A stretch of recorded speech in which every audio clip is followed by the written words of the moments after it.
Hola linda gente, ¿cómo están? Espero que estén muy bendecidos. Vamos a estudiar la palabra de Dios, pero vamos a pedir la ayuda de Dios primero. Padre amado que estás en el cielo, invocamos tu santo nombre y pedimos, querido Señor, que nos asistas al estudiar tu santa palabra. Lo pedimos por el Señor Jesús. Amén. Amén. Estamos estudiando el libro de Hebreos y estamos en la lección 7, Jesús el ancla del alma.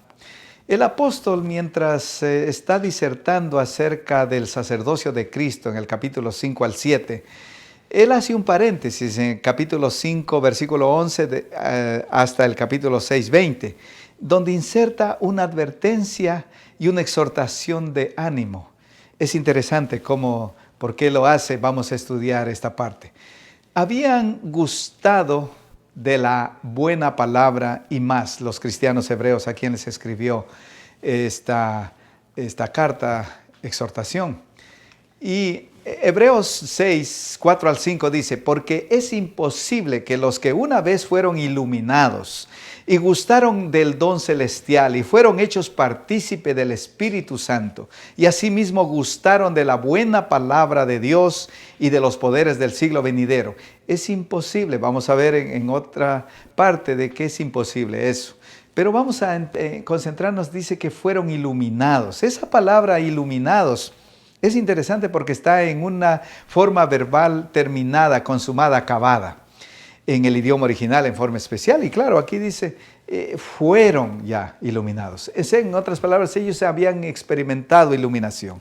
De eso vamos a ver. ¿Qué habían gustado entonces los cristianos hebreos a quienes dirigió esta advertencia? Dice, en primer lugar, habían sido iluminados. Eso, habían gustado de iluminación, gran iluminación. Habían gustado de la conversión, habían salido de las tinieblas a la luz de Dios. Se habían apartado del pecado, de las tinieblas, en fin, habían salido de la ignorancia a la luz que trae el Evangelio. Habían gustado también el don celestial. ¿Y qué es el don celestial en la Biblia? Una opción es el don de la gracia, que somos salvos por gracia y no por obras, no por méritos. Habían experimentado quizás también el Espíritu Santo, porque se usa el don celestial. El Espíritu Santo es el don celestial, se utiliza en la Biblia para don celestial. Habían experimentado, en otras palabras, de poder para obedecer, para hacer la voluntad de Dios. Habían experimentado el Espíritu Santo también estos cristianos. El Espíritu Santo que había sido su compañía y su dirección. Qué privilegio, obviamente, en forma especial que habían experimentado eso. Habían experimentado la buena palabra de Dios. La buena palabra de Dios, obviamente, no solo las Escrituras que habían sido expuestas en forma deliciosa, porque es lo que dice, habían gustado en esa palabra. No solo las Escrituras, sino no habían solo experimentado la palabra, sino también la palabra encarnada, Jesús. Jesús es la palabra, Jesús es el verbo. Habían experimentado el Evangelio, todo eso. Que habían experimentado más los poderes del siglo venidero. Dice, ¿y cuáles son esos poderes del siglo venidero? Usted se pregunta. La resurrección física en ocasión de la segunda venida es ese poder, digamos, que Dios va a demostrar al resucitar a todos los muertos. Del polvo van a salir a vivir. Pero ellos habían experimentado, habían recibido una probadita de la resurrección, pero espiritual. O sea, habían pasado, la Biblia dice que estamos muertos en nuestros pecados y nos resucita a través de su poder, obviamente. Habían recibido una probadita y la consumación va a ser la resurrección física. Habían experimentado la renovación de su mente, habían experimentado la vida eterna, que se nos da, obviamente, la consumación de esa vida eterna en la segunda venida. Pero tenemos una probadita, digamos, al experimentar la paz de la salvación cuando recibimos a Cristo. Imposible renovar los que han gustado y recaído. Eso es lo que nos habla esta segunda parte. Interesante, hay una verdad preciosa que todos hemos caído, dice la Biblia, y Dios nos renueva, Dios nos saca de ahí. También todos recaímos después de haber recibido a Jesús y el Señor nos perdona otra vez. Es una verdad preciosa. ¿De qué recaída aquí es imposible renovarlos? Dice versículo 4 de capítulo 6 de Hebreos y versículo 6. porque es imposible que los que una vez fueron iluminados y gustaron, lo que ya vimos en las slides anteriores, y recayeron otra vez, sean otra vez renovados para arrepentimiento, crucificando de nuevo para sí al Hijo de Dios y exponiéndole a vituperios. Crucificando de nuevo es clave ahí. En la pregunta, aquí habla de crucificar al Señor Jesús de nuevo, literalmente. No, es el lenguaje simbólico, es imposible. Jesús está en el trono, reinando en el cielo. Si recaigo otra vez, si caigo en pecado otra vez, abofeteo literalmente a Jesús, porque dice con vituperios. Obviamente no se trata de eso. La palabra clave es crucificado. Esa es clave. Y lo podemos entender mejor con esta afirmación de Jesús. Mateo 16, 24 dice, Jesús dijo a sus discípulos, si alguno quiere venir en pos de mí, niéguese a sí mismo y tome su cruz y sígame. De eso trata más que de crucificar a Jesús literalmente. Gálatas 5, 17 dice, el deseo de la carne es contra el espíritu y el del espíritu es contra la carne. Y estos se oponen entre sí para que no hagáis lo que queréis, lo que quisierais. ¿Qué implica esto de negarse a sí mismo? ¿Qué es eso? Negarse a sí mismo es destruir el yo, es aplastar el yo. Y el yo que ya no reine como soberano en mí, sino ¿quién? Sino Cristo, más bien, de eso trata. ¿Y qué implica eso de que tome su cruz y sígame? Tomar la cruz, mi cruz, es morir al yo. La cruz es un lugar de ejecución, de muerte. Y eso es lo que implica cuando dice tome su cruz. En otras cosas, en otras palabras, Jesús dice muera al yo y viva yo en tu corazón, en ese lugar. Y dice, sígueme, yo decido, sígame. Tome su cruz y sígame. Yo decido por ti. Yo te digo qué es lo que hay que hacer. Y eso es bien difícil para nosotros, los seguidores de Jesús. A veces preferimos hacer cosas, pero morir al yo no es una cosa fácil. Desde hecho, sin la ayuda de Cristo no podemos matar al yo, crucificar al yo. ¿Y qué implica el hecho de que la carne es contra el espíritu y el espíritu es contra la carne? Habla de una oposición, de un conflicto a muerte. Mi carne quiere ir a placeres prohibidos y el espíritu se opone, obviamente, porque el espíritu quiere llevarte a santidad más bien. El espíritu me invita a leer la Biblia, pero a mí no me gusta leer la Biblia. Mi carne se opone a leer la Biblia y mejor quiero mirar televisión, mejor quiero mirar el teléfono, pero el espíritu quiere que yo lea la Biblia. Y entonces hay una lucha. ¿Quién va a guiar mi vida? ¿A quién le voy a hacer caso? ¿A mi carne o al espíritu? Esa es la lucha. Y cuando no hacemos caso, obviamente al espíritu, estamos cometiendo una terrible oposición contra Jesús. Gálatas 5:24 dice, pero los que son de Cristo, los seguidores de Jesús, los que pertenecen a Él, han crucificado la carne con sus pasiones y deseos. Han muerto a la carne y a las pasiones. Eso es lo que implica. Gálatas 6:14 dice, pero lejos esté de mí gloriarme, sino en la cruz de nuestro Señor Jesucristo. ¿Por quién? El mundo me es crucificado a mí. El mundo me es muerto a mí. Y yo al mundo. El mundo me considera a mí muerto también. Eso es lo que explica aquí. Ser de Cristo es matar entonces mis pasiones y deseos carnales. Eso es lo que significa ser de Cristo. Ser de Cristo y por Cristo el mundo ha muerto a mí por causa de Cristo. El mundo me considera a mí muerto. En otras palabras, dicen, lo hemos perdido. Él ya no quiere ir a tomar, fumar con nosotros, ya no quiere ir con mujeres con nosotros, como nosotros. Lo hemos perdido. Eso es el mundo, ¿no es cierto? Así que, ¿quién es entonces imposible de renovarlo otra vez, según estos versículos que hemos leído? ¿Quién es imposible? Al que no quiere matar el yo. Es imposible renovarlo otra vez. ¿A quién es imposible renovarlo otra vez? Al que no quiere matar al mundo. No quiere crucificar al mundo, sino quiere crucificar a Jesús otra vez, obviamente. Pero no, Jesús ya murió una vez y suficiente una vez. Ahora yo, Cuando me convierto en seguidor de Jesús, yo tengo que morir. Yo tengo que morir. No, obviamente, literalmente, sino al yo. Eso es lo que implica aquí. Al que no quiere matar al yo, sino quiere matar a Jesús otra vez. Pero eso es imposible, obviamente. Jesús una vez murió y suficiente. Cubre todos los pecados. Pero sigamos. No queda más sacrificio por los pecados. No queda más sacrificio. ¿Qué implica eso, que no queda más sacrificios? Y esto vamos a meditar en capítulo 10. Es similar a capítulo 6 en esa parte. Hebreos 10, 26 al 27 dice, porque si pecáramos voluntariamente, después de haber recibido el conocimiento de la verdad, ya no queda más sacrificio por los pecados. Y es el sacrificio de Jesús que nos limpia de pecados, nos puede perdonar gracias a ese sacrificio. Sino, ¿qué queda entonces? Una horrenda expectación de juicio y hervor de fuego. Está hablando de condenación. De fuego que ha de devorar a los adversarios, que ha de destruir a los adversarios. Eso es lo que implica aquí. Si pecaron voluntariamente, ¿de qué tipo de pecado? En contexto, ahorita vamos a entender qué tipo de pecados son. Ahí vamos a ver qué tipo de pecados no me cubre ya la sangre de Cristo. Hebreos 10, 28 al 29 dice, el que viola la ley de Moisés por el testimonio de 2 o 3 testigos muere irremisiblemente.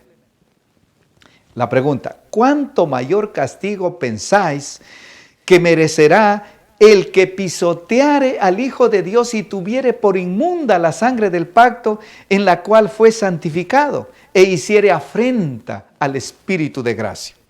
3 pecados que que son de muerte. ¿Cuáles son esos pecados? Pisotear al Hijo de Dios. Pisotear. ¿Qué implica eso? Poner por estrado de sus pies a Jesús. El apóstata pone por estrados de sus pies a Jesús en lugar de ponerlo en el trono, por así decirlo, donde está Jesús. Porque dijo, siéntate a mi diestra, que voy a poner por estrado a tus enemigos por estrado de tus pies, dijo el Padre a su Hijo Jesús. Pero aquí el enemigo quiere poner a Jesús más bien como estrado, pisotearlo, profana la sangre y le quita valor, le quita importancia a la sangre derramada de Jesús en la cruz del Calvario.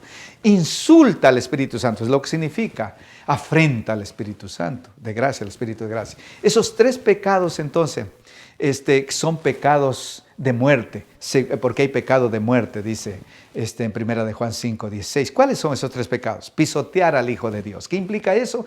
Rechazar a Jesús como rey que reina en mi vida. Y se pone Él sobre Jesús como rey de Jesús y lo pone como estrado de los pies, pisotea a Jesús. Eso es lo que implica. ¿Y saben quién hace eso? El anticristo. Porque el anticristo, Él dice que es rey. Él es Dios en esta tierra, el anticristo. Y de eso implica. Tiene por inmunda, el otro pecado es que tiene por inmunda la sangre del pacto, profana la sangre, la tiene como algo común, profano, es lo que es inmundo. Rechaza el sacrificio de Jesús, no le da importancia y entonces añade méritos, añade obras a la sangre, porque la sangre no es suficiente para salvarnos, tenemos que hacer obras. De eso trata.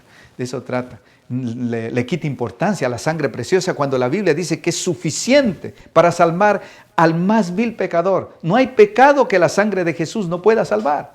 No hay pecador que no pueda salvar, de hecho. Pero también hace afrenta al Espíritu de gracia, es el otro pecado, 3 pecados. ¿Y qué implica eso?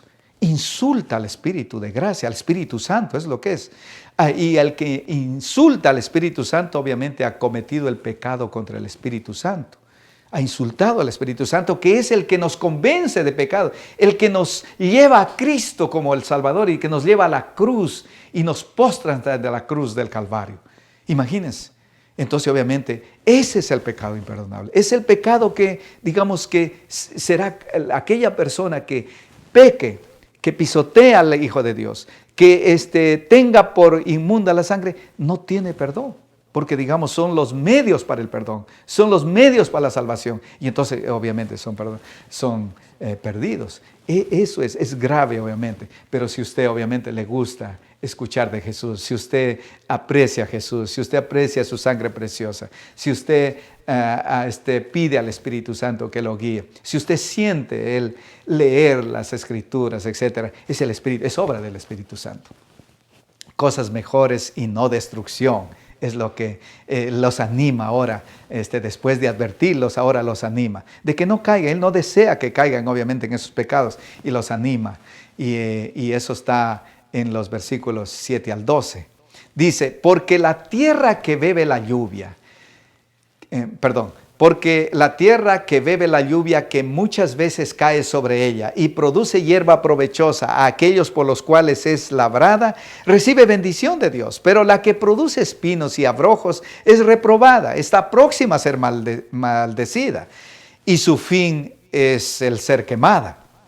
Aquí los compara a los cristianos hebreos con la tierra. Él les dice, el deseo del apóstol los anima a que sean esa tierra buena, fructífera, provechosa, que recibe bendición y no maldición. Eso es lo que él está contrastando, lo está usando lenguaje simbólico para ellos. Y versículos 9 y 10 de Hebreos 6 dice, pero en cuanto a vosotros, hermanos hebreos, amados les dice, estamos persuadidos de cosas mejores para ustedes y que pertenecen a la salvación, a los salvos, no a los perdidos. Aunque hablamos así, porque Dios no es injusto para olvidar vuestra obra y el trabajo de amor que habéis mostrado hacia su nombre, habiendo servido a los santos y sirviéndoles aún. Estos hermanos son hermanos, digamos, que son serviciales, que sirven en el nombre de Jesús a los santos, como dice, a los otros hermanos, porque son gente viva, que son los santos en la Biblia. Cosas mejores, entonces le dice, para ustedes, es lo que deseamos para ti, dice el apóstol a los cristianos hebreos, cosas mejores. Y dice Dios, ¿cuáles son esas cosas mejores? Trabajo de amor a su nombre, en el nombre de Jesús, en servicio a los hermanos de la iglesia, eso es lo que es. Hebreos 6, 11 al 12 dice, pero deseamos que cada uno de vosotros muestre la misma solicitud, o sea, ese trabajo, esa obra de amor, esa misma solicitud, ¿hasta cuándo? Hasta el fin, o sea, que perseveren en eso, para plena certeza de la esperanza, a fin de que no os hagáis perezosos o torpes, sino imitadores de aquellos que por la fe y la paciencia heredan las promesas. ¿Y quiénes son esos que heredan las promesas? Es aquellos que después de haber sido salvos, continúan perseverando en servir a Jesús, viven para servir a Jesús a través de servir a otros. Y ese es en otras palabras, son personas que han hecho de servir a Jesús un estilo de vida, siempre lo están sirviendo. Entonces les anima, imitemos a aquellos que por la fe y la paciencia heredan cosas mejores, les dice, imiten a ellos. Y entonces luego les trae el ejemplo de Abraham, que por la fe alcanzó promesas, etc. Así que eso nos invita a que nosotros perseveremos en la fe sirviendo a otros, sirviendo a Jesús. Jesús, el ancla del alma, finalmente, para terminar, Jesús, el ancla del alma, que está bien anclada. ¿Qué es ancla? Cuando usted piensa en el ancla, piensa en un barco gigante, en un ancla, ¿no es cierto?, en el mar. ¿Y qué hace esa ancla? Da firmeza, da estabilidad, da seguridad en las tormentas para que no sea arrastrado el barco, ¿no es cierto? Jesús es esa ancla. Esa ancla que está atada al trono donde está sentado, al trono de Dios, donde está sentado a la diestra del Padre. Él es esa ancla que nos representa ahí, es nuestra seguridad, nuestra esperanza, nuestra salvación. Eso es lo que es. Usa el lenguaje figurado para Jesús. Es, digamos, un símbolo de Jesús, es ancla de seguridad, de esperanza. Hebreos 6, 18 dice, hablando en el versículo 17, habla de la promesa y con juramento. Y entonces acá dice promesa y juramento, dos cosas. Para que por dos cosas inmutables, la promesa y el juramento, en las cuales es imposible que Dios mienta, tengamos un fortísimo consuelo, los que hemos acudido para asirnos de la esperanza puesta delante de nosotros, asirnos de esa ancla puesta delante de nosotros. Eso es lo que es. Y sigamos ahí. Termina entonces con estas dos promesas con estas dos cosas inmutables, promesa y ¿cuál es el juramento? ¿Es esa promesa de qué? De salvar. ¿Y cómo se hizo esa promesa de salvar? Con juramento, lo cual hace obviamente que sea, como dice ahí, fortísima, segura de consuelo y de salvación. Hebreos 6, 19 al 20 dice, por la cual tenemos como segura y firme ancla del alma. ¿Cuál es lo que tenemos segura y firme ancla del alma? Y que penetra hasta dentro del velo. Dentro del velo es el santuario, estaba dividido en lugar santo y lugar santísimo. Penetra dentro del velo, es al lugar santísimo, donde estaba el trono de Dios. Penetra dentro del velo, donde Jesús entró por nosotros como precursor, hecho sumo sacerdote para siempre según el orden de Melquisedec, donde Jesús entró para siempre. Entonces Dios, ¿qué hizo en la primera venida? Después de que Jesús resucitó y ascendió al cielo, lo sentó, cumplió esa promesa de sentarlo a su diestra, a que empiece a reinar en su trono. Ahí entonces, en ese trono donde Él entró, está junto a su Padre. ¿Y qué está haciendo Jesús junto a su Padre? Ahí Él está reinando, Él es mi rey, Él es tu rey. Pero no solo es rey, Él es tu sacerdote, Él es mi sacerdote que intercede por nosotros. Es lo que es la obra del sacerdocio. Y es mi ancla, esa ancla segura de mi salvación, esa ancla segura de mi esperanza. ¿Hay algo más seguro que eso? De que esa ancla preciosa llamada Jesús, porque es una figura de lenguaje, está en el trono de Dios, trabajando para nuestra salvación, intercediendo por nosotros. ¡Qué esperanza más segura! ¡Qué amor de Dios! Es uno de los pasajes que nos dice otra vez cómo los amo. Los amo, los amo, los amo con amor infinito, con amor eterno. Y estoy haciendo todo para salvarlos. Una y otra vez desde el Génesis hasta el Apocalipsis. La salvación de ustedes es tan segura, es tan firme, es tan grande, es tan infinita, es tan incambiable. Les he dicho con juramento que los voy a salvar. Y Dios no miente, eso es lo que explica ahí. Qué extraordinaria. Qué tan fuerte esperanza, como lo dice en el mismo texto. Ustedes quieren tener esa esperanza, sin duda, esa salvación en Cristo. Ustedes han hecho de Cristo su ancla, han hecho de Cristo su rey, que reina ahí en el trono de Dios junto a su Padre. De eso trata esta hermosa lección, esta hermosa esperanza. Oremos para agradecer. Querido Padre, gracias, amado Dios. Gracias por tu amado Hijo. Gracias por la sangre preciosa en la cruz del Calvario. Gracias, querido Señor, porque tú has dado todo, has hecho todo para salvarnos. Y nos hablas una y otra vez, infinitas veces, a través de toda la palabra de Dios, desde el Génesis hasta el Apocalipsis, una y otra vez de distintas maneras, usando distintas figuras para decirnos que nos amas y que nuestra salvación es firme y segura. Gracias, querido Padre. En el nombre de Jesús. Amén y amén. Estimada familia, por favor compartan para que otros puedan ser bendecidos. Que Dios me los bendiga. Gracias.